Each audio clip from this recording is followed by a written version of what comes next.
Hey guys, this is Monika Singh and welcome back to our channel. कैसे हैं आप सभी। देखिए, बीएड सेकेंड ईयर के तो एग्ज़ाम ख़त्म हो चुके हैं और अब बीएड फर्स्ट ईयर के 3 एग्ज़ाम बचे हुए हैं, pedagogy of Hindi, English and computer science. तो आज आपके लिए पेडागोजी ऑफ इंग्लिश का प्रीवियस ईयर क्वेश्चन पेपर कुछ मिले हैं, तो उनको देखेंगे और साथ ही आपके इम्पॉर्टेंट टॉपिक्स। और ये वीडियो थोड़ा सा स्पेशल होने वाला है क्योंकि इंपॉर्टेंट टॉपिक्स तो हम देखेंगे, उसके साथ में हम उसके अंदर और भी जो चीज़ें मेंशन की गई हैं उस कंटेंट के अंदर, वो भी थोड़ा सा ओवरव्यू लेने की कोशिश करेंगे। तो वीडियो को पूरा देखें। स्पीड बढ़ाना चाहें स्पीड बढ़ा सकते हैं, लेकिन स्किप करेंगे तो कुछ चीज़ें छूट जाएंगी, ठीक है। तो उसको पूरा देखिएगा। इसी के साथ में जो आपके प्रीवियस ईयर पेपर हैं वो सिर्फ 2 ही, मतलब एक मिल पाया है। एक तो 2019 का मिला है और दूसरा एक हमने MSU का, माँ शाकुंभरी यूनिवर्सिटी का ऐड किया है। तो उसमें भी एक बार ही देख लेंगे कि आपका जो सिलेबस है उससे कितना, उसी के अकॉर्डिंग पूरा पेपर आया है ना, कुछ अलग नहीं आया है। थोड़ा सा रेफरेंस मिल जाएगा उससे। बाकी जो और प्रीवियस ईयर पेपर हैं वो अरेंज नहीं हो पाए, वो कहीं नहीं मिले। और साथ ही आप जानते हैं 2020 और 21 में तो पेपर हुए ही नहीं थे, ठीक है। तो ये सब्जेक्ट्स कुछ ऐसे हैं कि मतलब पेडागोजी के अक्सर नहीं मिल पाता है प्रीवियस ईयर पेपर। और फर्स्ट ईयर का तो हुआ ही नहीं है 2 साल से कोई भी एग्ज़ाम, है ना। तो 2019 का आप देखोगे तो पैटर्न वही है जो बाकी पेपर का रहा। 80 नंबर का ये पेपर 3 घंटे में आपको करना है। सेक्शन 3 लॉन्ग, शॉर्ट और वेरी शॉर्ट। लॉन्ग में आपको हर एक में चॉइस मिली है, 3 क्वेश्चन करने हैं। शॉर्ट आपको पता है 4 करने होते हैं और लॉन्ग आपको 8 करने होते हैं, ठीक है। ये ईमेल आईडी है, आप कोई क्वेरी है, ठीक है, आपके पास में कोई प्रीवियस ईयर पेपर हो या इस साल जो आप पेपर दे रहे हैं, तो वो आप यहाँ ईमेल कर सकते हैं जिससे आगे और बच्चों की भी हेल्प हो सके, ठीक। सेक्शन ए देखिए तो सबसे पहले लैंग्वेज की डेफिनेशन पूछी है, उसके प्रिंसिपल्स पूछे हैं। आगे आपका नेचर, लैंग्वेज में से ही फिर से क्वेश्चन बना, नेचर पूछा है लैंग्वेज का और फंक्शंस पूछे हैं, ठीक है। आगे आपका ऑब्जेक्टिव्स आ गए। पहले भी और भी ये पेडागोजी सब्जेक्ट में आया है कि सेकेंडरी स्टेज पे जो वो सब्जेक्ट है उसके ऑब्जेक्टिव क्या हैं, ठीक है। साथ ही एबिलिटीज़ इस इन ऑब्जेक्टिव से क्या डेवलप होगी। तो जब ऑब्जेक्टिव पढ़ते हैं हम तो उसके अंदर एबिलिटीज़ भी आती हैं कि जैसे हम नॉर्मली सिंपली बात करें, लेसन प्लान में हम 2 ऑब्जेक्टिव देते हैं, जर्नल एंड स्पेसिफिक। तो उसमें हम बताते हैं कि बच्चे की जो स्पीकिंग है ना, वो अच्छी हो पाएगी, ठीक है, उसको डेवलप करने के लिए या उनके विचारों को और ज़्यादा बढ़ाने के लिए कुछ इस तरीके से एबिलिटीज़ होती हैं। तो ये किस पे डिपेंड होती हैं, बेस्ड होती हैं ऑब्जेक्टिव्स पर ही होती हैं। तो अलग से नहीं करना पड़ेगा, समझ में आ जाएगा जब पढ़ोगे तो, ठीक है। अच्छा, ये हर एक पेडागोजी में आया है कि आपको एक लेसन प्लान बनाना है। हालांकि सजेशन मेरा ये रहता है कि आप लेसन प्लान ना बनाएं तो ज़्यादा अच्छा है, क्योंकि इसमें टाइम काफ़ी लग जाता है। और दूसरा, हर एक जो प्रोफेसर हैं उनके लेसन प्लान का तरीका, पैटर्न का, है ना, पैटर्न जो है वो थोड़ा बहुत डिफरेंस मिलेगा उसके अंदर, ठीक। तो हमें नहीं पता कि एग्जामिनर के माइंड में कौन सा वाला पैटर्न फिट है जिसकी वजह से वो मार्क्स दे, तो कम ज़्यादा हो सकते हैं। तो ये चीज़ नहीं रखना है, ऊपर से टाइम भी ज़्यादा लगेगा। तो इससे अच्छा है कि चॉइस में जो क्वेश्चन दिया है वो कर लें। आगे आपका प्रोज के स्टेप्स पूछे हैं सेकेंडरी स्टेज पे कि प्रोज के लिए स्टेप्स क्या लिए जाएंगे। तो ये क्या हो गया, कौन से स्टेप हैं, ये जो लेसन प्लान आप बनाते हैं उसके स्टेप हैं ये, ठीक है। जैसे सबसे पहले प्रिपरेशन आ जाएगी, ठीक है। प्रिपरेशन में आप टीचिंग एड, प्रीवियस नॉलेज बच्चे की रखते हैं, इंट्रोडक्टरी क्वेश्चन पूछते हैं, स्टेटमेंट ऑफ एम होता है। फिर प्रेजेंटेशन शुरू होती है जिसमें model reading, pronunciation drill, loud reading और इमिटेशन रीडिंग। फिर एक्सपोजिशन ऑफ एक्सप्लेनेशन, ठीक। मेथड उसमें मेंशन कर सकते हैं कौन से मेथड से आपने कराया। साइलेंट रीडिंग होगी, कॉम्प्रिहेंशन क्वेश्चंस किए जाएंगे, रिकैपिचुलेटरी क्वेश्चंस होंगे और ब्लैक बोर्ड समरी होगी, लास्ट में होमवर्क दिया जाएगा। यही है लेसन प्लान के अंदर पूरा। और आप देखेंगे तो आपके जो प्रोसीजर दिया है टीचिंग प्रोज लेसन का, वो पूरा यही दिया है, यहाँ वही मेंशन करना है। तो अगर आपने लेसन प्लान ध्यान से समझा है तो ये चीज़ कर पाएंगे। पोइट्री का ऐसे ही पूछ लिया जाए स्टेप, तो पोइट्री का बता सकते हैं, वही स्टेप्स जो कि आपको लेसन प्लान में आपने देखे होंगे। आपके इंग्लिश के लेसन प्लान प्रोवाइड कराए जा चुके हैं। अगर इस क्वेश्चन के लिए आपको रेफरेंस लेना हो तो आप कोई भी वीडियो जाके ओपन कर सकते हैं, प्रोज वाली और पोइट्री वाली, दोनों का पैटर्न आपको समझ में आ जाएगा। एक बार उससे समझ लेंगे, देख लेंगे और एक बार थ्योरी पढ़ लेंगे, क्लियर हो जाएगा, ठीक है। रटने की या फिर इतना दिमाग लगाने की जरूरत नहीं पड़ेगी कि पता नहीं क्या आ गया, ऐसा कुछ भी नहीं है। जो लेसन प्लान में स्टेप्स हैं वही यहाँ मेंशन होने हैं, ओके, क्लियर है। आगे चलते हैं। तो माइक्रो टीचिंग हर एक पेडागोजी सब्जेक्ट का कॉमन टॉपिक है। टीचर टीचिंग टेक्नोलॉजी में भी आपने माइक्रो टीचिंग के बारे में पढ़ा होगा, ठीक है। आगे आपके साथ में आगे पूछ ली गई हैं इसकी लिंग्विस्टिक स्किल्स के ऑब्जेक्टिव्स पूछ लिए। ये लिंग्विस्टिक स्किल्स कौन सी हैं, 4 है ना, LSRW, listening, speaking, reading and writing, ठीक है, उसके ही ऑब्जेक्टिव पूछें, क्या उद्देश्य हैं अलग अलग स्किल्स के। आगे चलेंगे शॉर्ट में, तो यहाँ पे देखिए नाम पूछा है, तो 4 नाम आप बता देंगे। अभी बताया मैंने कि क्या क्या है स्किल्स, तो आपने वो 4 नाम बता दिए। मेथड एंड अप्रोच, इनके नेम भी पूछे जा सकते हैं और यहाँ पर डिफरेंस पूछ लिया गया है। ठीक है, आगे आपका क्वेश्चनिंग स्किल कहाँ से निकल के आए, माइक्रो टीचिंग स्किल में से निकल कर आए। आप जानते हैं माइक्रो टीचिंग स्किल्स में अलग अलग स्किल्स हैं, जिसमें से एक क्वेश्चनिंग स्किल भी है, उसके कॉम्पोनेंट्स पूछे हैं। ये क्वेश्चंस वाले भी माइक्रो लेसन प्लान, ठीक है, माइक्रो टीचिंग का एक वीडियो अवेलेबल है, आपको भी फ़िलहाल में ही 2-3 दिन पहले लिंक भी आपको प्रोवाइड कराया गया था टेलीग्राम पर। अगर जैसे वहाँ चैनल पर नहीं मिल पा रहा है, यूट्यूब पर सर्च नहीं हो पा रहा है, तो आप वहाँ देख सकते हो, वहाँ लिंक पड़ा हुआ है, वहाँ से समझ में आ जाएगा, पूरा माइक्रो टीचिंग पूरा टॉपिक कवर हो जाएगा। दूसरी बात, जब स्किल्स के बारे में बात होती है तो स्किल्स के लिए आपके लिए माइक्रो लेसन प्लान समझना बड़ा आसान और सही होगा कि माइक्रो लेसन प्लान अगर समझ लेंगे, देख लेंगे, तो उनके कंपोनेंट्स आप लिख पाएंगे। कंपोनेंट्स लिखते हैं ना, मैंने आपको शो भी किया हुआ है स्किल की जो पूरी माइक्रो लेसन प्लान है, उसके कंपोनेंट्स के साथ में भी वीडियो है एक, जिसमें सारे कंपोनेंट लिखे हुए हैं। तो हर एक स्किल का कंपोनेंट देख लेंगे तो यहाँ लिख पाएंगे। ठीक है, अलग से कुछ करने की ज़रूरत ही नहीं है। स्टिमुलस वेरिएशन, ये तो आपका उसमें से आया है, growing up as a learner में से टॉपिक हो गया ये वाला, तो अगर वहाँ पढ़ा है तो यहाँ लिख सकते हो। Power point presentation, teacher teaching technology में पक्का पढ़ा होगा, एडवांटेजेस लिख सकते हैं। ऐसे टाइप टेस्ट की मेरिट डीमेरिट भी पूछी जा सकती है, तो वो कर सकते हैं। आगे लैंग्वेज टीचर, अब लैंग्वेज टीचर बोलें या फिर कोई भी क्वालिटी ऑफ अ टीचर तो हर एक पेडागोजी में पूछी गई है, तो वहाँ यहाँ भी पूछ लिया गया कैरेक्टरिस्टिक या क्वालिटी। ओके, आगे चलते हैं, तो ये क्या है, CCE comprehensive and continuous evaluation, इसके एडवांटेजेस पूछिए, एम्स पूछे जा सकते हैं, नीड पूछी जा सकती है, इसका मीनिंग पूछा जा सकता है।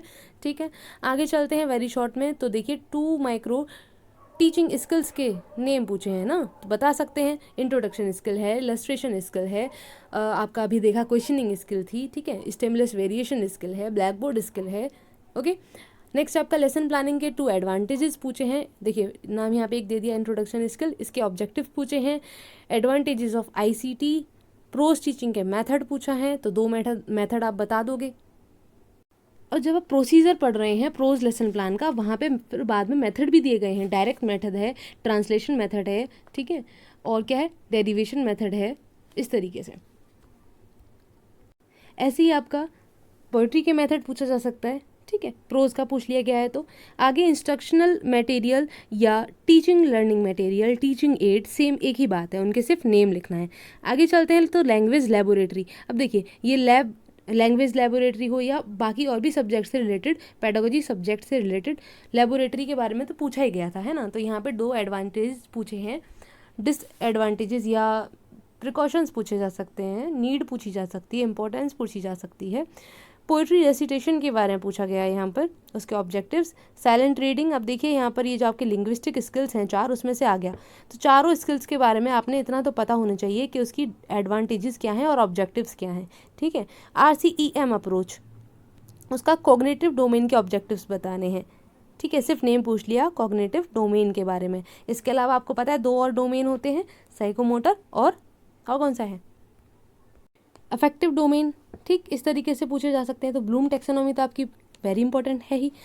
ये आपका है महाशाकुंभरी यूनिवर्सिटी MSU का पेपर, तो आप देख सकते हो B.Ed फर्स्ट ईयर एग्जामिनेशन 2022 का। ठीक है, तो इससे थोड़ा सा देखने की कोशिश करेंगे किस तरीके से पेपर यहाँ पर आया है, और आपका वैसे पूरा का पूरा आपके सिलेबस में से है, कुछ भी अलग नहीं आया है। ठीक है, तो यहाँ देखेंगे discuss the status of English in the Indian school curriculum, English का स्टेटस पूछा है इंडियन स्कूल करिकुलम में, किसके कंटेक्स्ट में, 3 लैंग्वेज फार्मूला के कंटेक्स्ट में। ठीक है, तो ये डेवलपमेंट है, डेवलपमेंट ऑफ लैंग्वेजेस के अंदर आया है ये आपका टॉपिक, 3 लैंग्वेज फार्मूला। आपको याद हो तो कंटेम्प्रेरी इंडिया एंड एजुकेशन के अंदर भी ये टॉपिक था। ठीक है, लास्ट की किसी यूनिट में था। आगे आपका पूछा गया है कि second language, discuss English as a second language, discuss the problems along with suggestions a teacher में face while teaching English as a second language. ठीक है, सेकंड लैंग्वेज के बारे में पूछा है और क्या क्या प्रॉब्लम्स होती हैं, क्या सजेशन होंगे टीचर के लिए जब वो इंग्लिश को सेकंड लैंग्वेज के रूप में पढ़ाता है। आगे आपका पूछा है कि ग्रामर कम ट्रांसलेशन मेथड से अच्छा कैसे है डायरेक्ट मेथड। ठीक है, उसकी मेरिट और डीमेरिट पूछी है दोनों की, तो आप एक्सप्लेन कर सकते हैं। अच्छा, आगे टीचिंग एड से आया है और आपसे पूछा गया है कि enhance effectiveness of teaching learning of English, किस तरीके से आपको आपके टीचिंग लर्निंग को इफेक्ट करता है। ठीक है, और इसी के साथ में explain in detail effective use of different teaching add, अलग अलग टीचिंग एड के बारे में भी पूछा है। आगे आपका CCE के बारे में क्वेश्चन बना है, प्रिंसिपल्स ऑफ टेस्टिंग इंग्लिश के बारे में पूछा गया है। ठीक है, आगे देखेंगे तो अचीवमेंट टेस्ट से क्वेश्चन बना है जिसमें से ब्लूप्रिंट मांगा है, इंपॉर्टेंस पूछा है ब्लूप्रिंट का। अब ब्लूप्रिंट यहाँ पे कुछ नई चीज़ नहीं है, टेस्ट लेने से पहले आप एक तरीके से ड्राफ्ट तैयार करते हो ना, कितने क्वेश्चंस रखने हैं, कितने कितने नंबर के रखने हैं, किस किस यूनिट से कैसे कैसे क्वेश्चंस हमको लेने हैं, ऐसे कितने होने चाहिए, ऑब्जेक्टिव के क्वेश्चंस कितने होने चाहिए। तो यही सब होता है हमारा, एक ड्राफ्ट तैयार किया जाता है, ब्लूप्रिंट कहा जाता है उसको। ठीक है, तो उसका इंपॉर्टेंस पूछा गया है और पूछा गया है कि प्रोसेस बताइए अचीवमेंट टेस्ट का। नेक्स्ट आपका अगर शॉर्ट में अगर देखते हैं तो रेमेडियल टीचिंग पेडागोजी का ये कॉमन टॉपिक है, जो कि बाकी पेडागोजी में भी आपने देखा होगा। साथ ही टेक्स्ट बुक का भी आपको ये कॉमन टॉपिक है, क्वालिटी पूछी गई है पहले भी और भी पेडागोजी में पूछी गई हैं। अच्छा, आगे आपका स्टेप्स पूछे गए हैं पोइट्री के, आपके CCS में पूछे गए प्रोज के और यहाँ पूछ लिए पोइट्री के, तो आपको दोनों कर लेने हैं, है ना, पूछ ले जाएगा भी। अच्छा, आगे आपके लिंग्विस्टिक स्किल हैं जिसमें से एक आई है राइटिंग स्किल, जिसका डेवलपमेंट के बारे में यहाँ पूछा गया। ठीक है, अच्छा, इसको अगर फिलहाल अगर छोड़ें तो illustration skill micro teaching skill में से आई है। ओके, बायलिंगुअल मेथड आ गया है, इंडक्टिव डिडक्टिव मेथड आया है, ये भी आपका है। ओके, आप देखोगे मैं बताऊंगी आगे वीडियो में तो आपको पता चल जाएगा कि कहाँ पर ये मेंशन्ड है। ओके, आगे देखें अगर हम वेरी शॉर्ट में तो फोनोलॉजी मोर्फोलॉजी ये आपके आ गए, semantic sequence, lexical sequence, language के आपके ये पार्ट्स हैं, एस्पेक्ट्स हैं। ओके, आगे अगर देखते हैं तो 4 fold objectives of teaching English, चलिए इसको अगर छोड़ भी दें तो साइकोमोटर डोमेन आपका ब्लूम्स टैक्सोनॉमी में से आ गया, उसके ऑब्जेक्टिव पूछे गए हैं। आगे पूछा गया है difference between method and approach, method and approach के बारे में आपने पढ़ लेना है, डिफरेंस भी और उसका मीनिंग भी। साथ ही साथ आपको मेथड और अप्रोचेस कुछ बताए भी जाएंगे, मैं आगे वीडियो में आपको उनके पॉइंट्स मतलब हेडिंग्स बता दूंगी इंपॉर्टेंट टॉपिक्स समझाते हुए। ठीक है, सुन लेंगे उसको पूरा ध्यान से।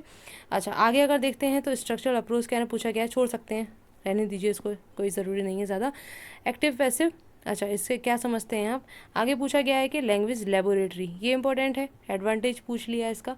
ठीक है, आगे आपका रिकॉल टाइप क्वेश्चंस, तो किस में आ जाएगा ये, जब आप पढ़ेंगे ऐसे टाइप क्वेश्चंस और ऑब्जेक्टिव टाइप क्वेश्चंस के बारे में पढ़ेंगे ना टेस्ट के बारे में, तो वहाँ पे रिकॉल टाइप क्वेश्चंस के बारे में बताया गया है। ठीक है, फिर आपको आगे पूछा गया है give 2 criteria of a good test in English, good test के बारे में पूछा गया है, जो कि बाकी पेडागोजी में भी पूछा गया है। ठीक है, गुड टेस्ट या गुड एग्ज़ाम, इस तरीके से कुछ भी पूछा जा सकता है, तो सेम ही चीज़ है। ओके, यहाँ आपके इन क्वेश्चन पेपर के अकॉर्डिंग और थोड़ा सा कुछ एक्स्ट्रा भी कुछ टॉपिक्स बताने की कोशिश की गई है, जिसमें से आपको कवर करने में आसानी हो पाएगी। तो देखेंगे यहाँ पर सबसे पहले जैसे लैंग्वेज की meaning, definition, nature, characteristics, functions, ठीक है, ये पूछे जा सकते हैं। आगे 3 लैंग्वेज फॉर्मूला आपका जैसे पूछा गया, तो ये कहाँ पे है, ये एक टॉपिक दिया गया आपके बुक के अंदर, जिसमें नेशनल एजुकेशन पॉलिसी 1986 को जब रिवाइज किया गया 1992 में, तो उसके बेसिस पे डेवलपमेंट ऑफ लैंग्वेजेस, ठीक है, लैंग्वेजेस का डेवलपमेंट बताया गया, जिसके अंदर 3 लैंग्वेज फॉर्मूला है।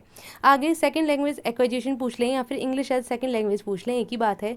इंडिया के अंदर इंग्लिश का क्या स्कोप है, प्रिंसिपल्स क्या हैं इंग्लिश लैंग्वेज के, ठीक, ये किसके अंदर टॉपिक आ गया आपका, टीचिंग ऑफ इंग्लिश लैंग्वेज के अंदर आपका प्रिंसिपल्स आ जाएंगे। ठीक है, कभी ये सोचें कहाँ से आया है, तो इस टॉपिक के अंदर है ये, इसलिए मैंने ब्रैकेट में लिखा हुआ है। आगे एस्पेक्ट्स ऑफ टीचिंग लैंग्वेज, इसी के अंदर आपका semantic, phonetic, morphemes, phonetic, okay, ये सब चीज़ें। नेक्स्ट है आपका objective of teaching English at secondary and higher secondary levels, challenges to teaching learning English in India, ये आपका आ जाएगा। इसी के साथ में प्राइमरी स्टेज के बारे में पूछा जा सकता है, तो वो आप लिख लेंगे। ठीक है ना, मदर टंग के बारे में थोड़ा सा पढ़ लीजिएगा, मदर टंग भी की आ सकती है कि इंग्लिश अगर मदर टंग है तो उस रेफरेंस में अगर कुछ लिखने के लिए आ जाए।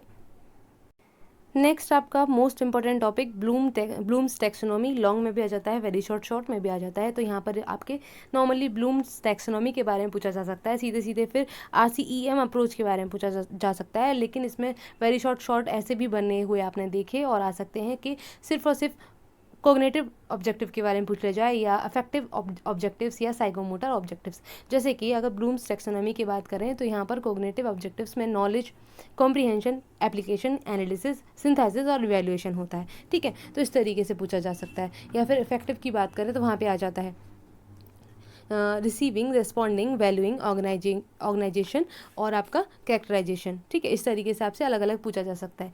अच्छा, अगर जैसे आगे बात करेंगे RCEM अप्रोच, तो RCEM अप्रोच के अलावा और भी अप्रोचेस हैं, एक तो ब्लूम तो है ही, ठीक, इसके अलावा रॉबर्ट मेगर्स अप्रोच है, रॉबर्ट मिलर अप्रोच है।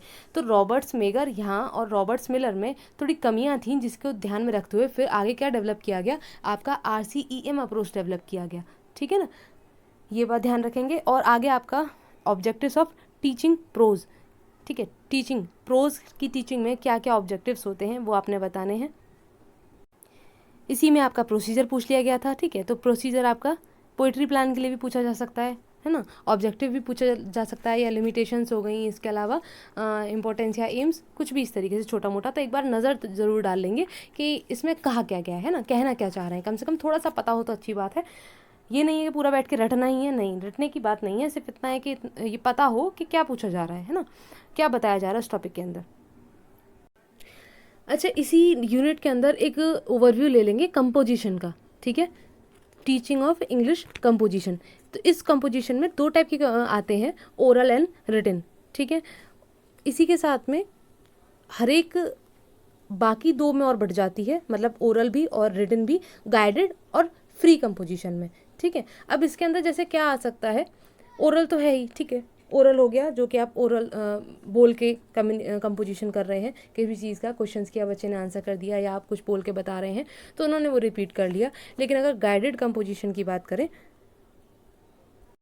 ओरल के अंदर ही, तो उसमें जैसे डिक्टेशन है, ट्रांसफॉर्मेशन ऑफ सेंटेंसेस हैं, ठीक है, कंपोजिशन ऑफ इनकम्प्लीट सेंटेंस है, ये सब आ जाएगा, तो ओरली हो सकता है ये, ठीक है, गाइडेड कंपोजिशन में ये आ जाएगा। अच्छा, इसके साथ में फ्री कंपोजिशन दूसरा पार्ट जो इसका है, उसमें क्या क्या चीज़ें आती हैं, paragraph construction, paraphrasing, letter writing, application writing, essay writing, narrative writing, descriptive writing, story writing और प्रीसीज राइटिंग, ठीक है, इस तरीके से आ सकता है। ओके, तो एक बार ये पता हो कम से कम कि किसके अंदर ये पूछे जा रहे हैं। मान लीजिए अगर पूछ ले गया कंपोजिशन किस तरीके की है, तो आप बताएंगे दो टाइप की है, ओरल और रिटन, जिसमें दोनों फर्दर आगे डिवाइडेड है, गाइडेड में और फ्री में, ठीक है। और सिंपली ज़्यादा नहीं तो फ्री का तो पूछ ही जा सकता है कि किस कंपोजिशन में आ रहा है आपका, लेटर राइटिंग है, ऐसे राइटिंग है, ये सब इसी के अंदर आ गए ना, पूरा का पूरा फ्री कंपोजिशन के अंदर। अच्छा, इसी के साथ एक और चीज़ अगर मेंशन करूँ तो मेथड्स हैं टीचिंग ग्रामर के। ग्रामर से कोई ज़्यादा क्वेश्चन नहीं बना, लेकिन सिंपली एक तो पता होना चाहिए कि देख लेंगे एक बारी, है ना, कि मेथड्स हैं इसके, मैं खुद से बता देती हूँ एक बारी, और थोड़ा सा नज़र मार लेंगे टीचिंग ग्रामर पर भी। ओके, क्योंकि प्रीवियसली ईयर्स में हमें नहीं पता है, इनमें से भी मे भी आया हो सकता है, पेपर नहीं है तो इसलिए शो नहीं किया जा सकता वो। जैसे कि टीचिंग ग्रामर के मेथड्स क्या हो सकते हैं, ट्रेडिशनल मेथड है, इनफॉर्मल मेथड है, ठीक है, इंसिडेंटल और कोरिलेशन मेथड है, और एक लास्ट है आपका इंडक्टिव एंड डिडक्टिव मेथड, ठीक। अभी ये एमएसयू वाले में देखा भी था, तो ये आ जाएंगे आपके टीचिंग ग्रामर वाले मेथड है। ओके, यहाँ आप देखेंगे यूनिट 3 मेंशन नहीं की गई है, क्योंकि उसमें ज़्यादा मुझे कुछ लगा नहीं कि बताने लायक है, ठीक है, तो यूनिट 4 सीधे सीधे देखेंगे हम। तो यहाँ इम्पोर्टेंट, बहुत ज़्यादा इंपॉर्टेंट, जो बाकी पेडागोजी में भी आपने देखा होगा या पढ़ा होगा, कई सारे टॉपिक ऐसे हैं ना इसमें जो कि आप बाकी पेडागोजी में अगर पढ़े हुए हैं तो दोबारा सिर्फ एक बार ओवरव्यू लेने की ज़रूरत है, और ठीक हो जाएगा, मतलब एक तरीके से रिवीजन हो जाएगा, ज़्यादा याद करने की ज़रूरत नहीं है। जैसे कि यहाँ पर सबसे पहले दिया गया है टीचिंग स्किल या माइक्रो टीचिंग स्किल के बारे में पूछ ले, उनकी साइकिल के बारे में पूछ ले, ठीक है, या इसके स्किल्स के बारे में पूछ ले जाता है, इंट्रोडक्शन स्किल है, क्वेश्चनिंग स्किल है, इलस्ट्रेशन स्किल है, ईटीसी लिख दिया है, क्यों, क्योंकि आगे जितनी भी स्किल है उनके बारे में भी पढ़ लेना है, ठीक है, क्योंकि इनके बारे में नेम भी पूछ लिया गया था, आपने देखा प्रीवियस ईयरली में। ओके, और अभी एमएसयू वाले में भी ऑब्जेक्टिव भी पूछ लिया जाता है, और साथ ही साथ कॉम्पोनेंट भी पूछ लिया जाता है। आगे आपका अप्रोचेज एंड मेथड्स, जिसमें से क्वेश्चन बना था, डिफरेंस पूछा गया इसके बारे में, ठीक, और इनके नेम भी पूछे जा सकते हैं। यहाँ पर अप्रोचेज मैंने लिखी नहीं है, मैं बोल के बता रही हूँ, जैसे कि हर्बर्शियन अप्रोच जो कि हर्बर्ट ने दिया था, इसमें 5 स्टेप्स बताए गए हैं, preparation, presentation, comparison, journalisation and application, ठीक है। इसके बाद सेकंड आपका आता है इवैल्यूएशन अप्रोच जो कि ब्लूम ने दी थी, 3 स्टेप्स हैं इसमें, educational objectives, learning experience and change of behaviour. Okay, फिर थर्ड आपका अप्रोच है मॉरिसन और अंडरस्टैंडिंग अप्रोच, नाम से आगे आ रहा है, इसका नाम मॉरिसन ने दिया था। इसमें भी 5 स्टेप हैं, exploration, presentation, assimilation, organisation and recitation, ठीक है। आगे मैनेजमेंट अप्रोच आता है जो कि आई के डेविस ने दिया, 4 स्टेप्स हैं, planning, organising, leading and controlling. Last आपका अप्रोच है मल्टीमीडिया अप्रोच, जिसमें 3 स्टेप्स हैं, इनपुट, प्रोसेस एंड आउटपुट, ठीक है। ये सारे के सारे अप्रोचेज़ की बात हो गई। इसमें ज़्यादा इससे कुछ नहीं आएगा, अप्रोचेज़ के नाम आ सकते हैं, ठीक है, कोई अप्रोच लिखने के लिए आ सकता है, जैसे कि हर्बर्ट के बारे में पहले भी बना है क्वेश्चन, और भी पेडागोजी में देखा गया है, या मैनेजमेंट अप्रोच के बारे में आई के डेविस ने दिया है, इस तरीके से। इसके अलावा आपके लिए डिफरेंस और पूछा गया है मेथड एंड अप्रोच का, ठीक। आगे अगर चलते हैं तो मेथड्स के बारे में अगर देखें कौन कौन से मेथड आते हैं टीचिंग ऑफ इंग्लिश में, तो नीचे वो लिखे हुए हैं इनके बारे में, क्योंकि और भी इसके बारे में पूछा गया है ना, प्रोसीजर ऑब्जेक्टिव वगैरह पूछ लिया गया है। तो ग्रामर कम ट्रांसलेशन मेथड, इसके बाद में डायरेक्ट मेथड और बाइलिंगुअल मेथड, ठीक है।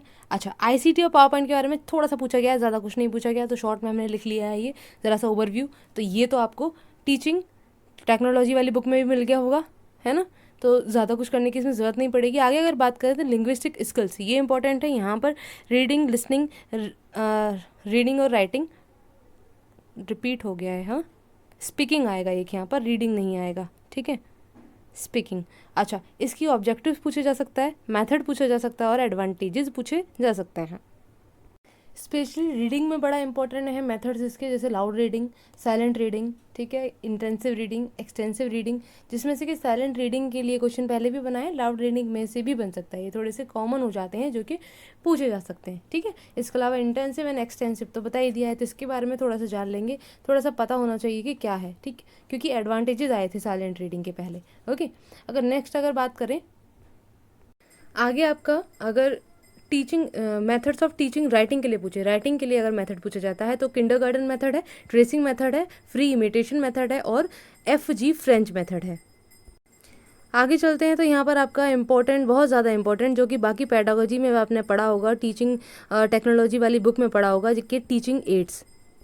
कुछ भी बोलें, टीचिंग लर्निंग मटेरियल बोलें या इंस्ट्रक्शन मटेरियल बोलें, एक ही बात है। तो यहाँ पे आपको ऑडियो वीडियो या ऑडियो वीडियो टीचिंग एड भी पूछा जा सकता है, ठीक है। कुछ भी बोलें तो इनका मतलब एक ही है, आपने पता होना चाहिए ऑडियो में कौन से आ रहे हैं, वीडियो में कौन से आ रहे हैं, ऑडियो वीडियो में कौन से आ रहे हैं, नाम से पता है एक तो, और वैसे भी आपने पढ़ा होगा तो अच्छे से जानकारी होगी, ठीक है। तो इनके नेम पूछ लिए गए थे, ऑब्जेक्टिव पूछ लिए गए थे, है ना, या इसके पर्टिकुलर कोई नाम देकर पूछा जा सकता है कि फ्लैनल बोर्ड के बारे में बता दीजिए, टेप रिकॉर्डर के बारे में बता दीजिए, इस तरीके से, तो आपने पता होना चाहिए। आगे लैंग्वेज लेबोरेटरी के बारे में क्वेश्चन बना, जिसमें नीड एडवांटेजेस पूछी जा सकती हैं, लेसन प्लान की नीड एडवांटेजेस पूछी जा सकती हैं, लेसन प्लान क्या है ना, उसकी एडवांटेजेस क्या है, नीड क्या है।